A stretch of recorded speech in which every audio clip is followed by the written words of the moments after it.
So on Newsmax, Greg Kelly, host of one of those shows over there, is upset about all this talk about systemic racism. Systemic racism, systemic racism. He put a mashup together of everyone talking about this problem, non-existent problem, systemic racism.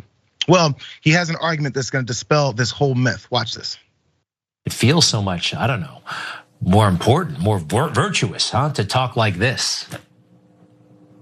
And it gets to the point of the systemic racism that exists in this country that permeates every social system that we have here.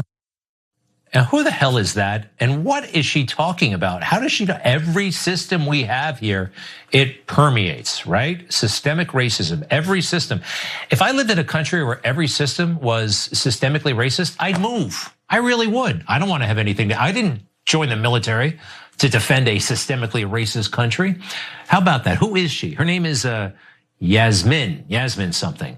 Everything is racist. Just ask Yasmin and her vast experience in life. So that devastating takedown there, he was talking about her media experience and how it's just too lib.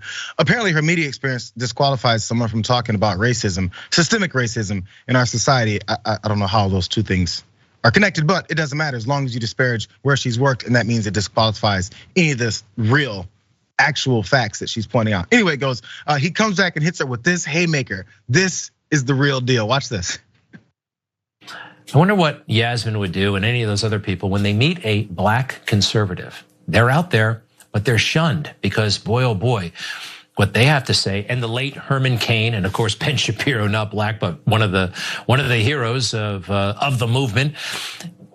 This really disrupts the narrative, and that's why they are marginalized. It really disrupts the narrative. It disrupts that entire narrative. You know what? Yasmin, whatever her name is, as Greg Kelly pointed out, she should meet a few black conservatives. Let's look at that slate of black conservatives that apparently Yasmin should meet. David Clark, Herman Cain, Ben Shapiro, Ben Carson. Now, I would, first of all, my Nubian brother, Ben Shapiro, he did point out that I think his producers got him in some trouble there. He's like, yeah, not even black, but sure, he's a hero on the right. And Herman Cain, last I checked, you can't meet him because he's not here, specifically due to how he kept listening to Donald Trump and Republicans talk about how COVID's not a real deal. He showed up at an event maskless, and then passed away. Weird how that works. Maybe they should meet a few more people. Lastly, Jackson, I do want to point out, Ben Carson, I think, is the only one who didn't get shafted here, because look at Sheriff David Clark's name, since we're talking about black conservatives and respecting them and meeting them. David Clark, of course they misspell his name, because there's so much respect for black conservatives. You should meet a few of them, like Ben Shapiro and David Clark and dead Herman Cain.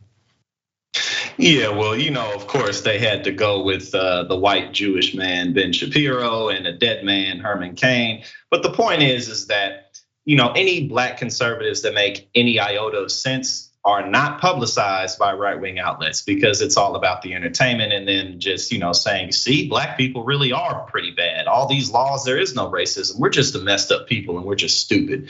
David Clark, who, he's completely out of his mind. So let's not even talk about him. But it's just the attitude, what I'm saying?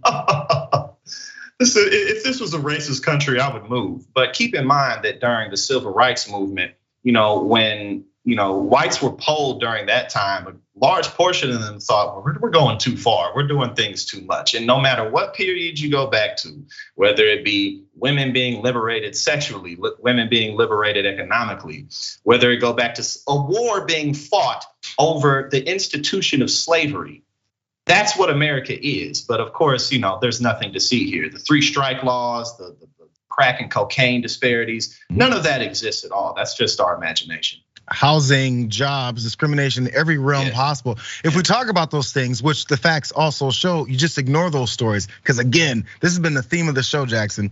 As long as they shield their supporters from reality and just have them only listen to them, you can tell them anything you want and they'll go along with it.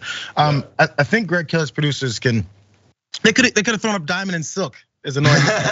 But that's who, when you think black Republican, that's who you think. Diamond and Silk, Candace Owens, Sheriff Clark, like people who really ain't talking about nothing at the end of the day. Let's be serious. Vernon Jones, Stacey Dash. Right, you know what I mean? So it's we've met a few, if only if they've met some, if they paid attention to know that there's more than just those 4.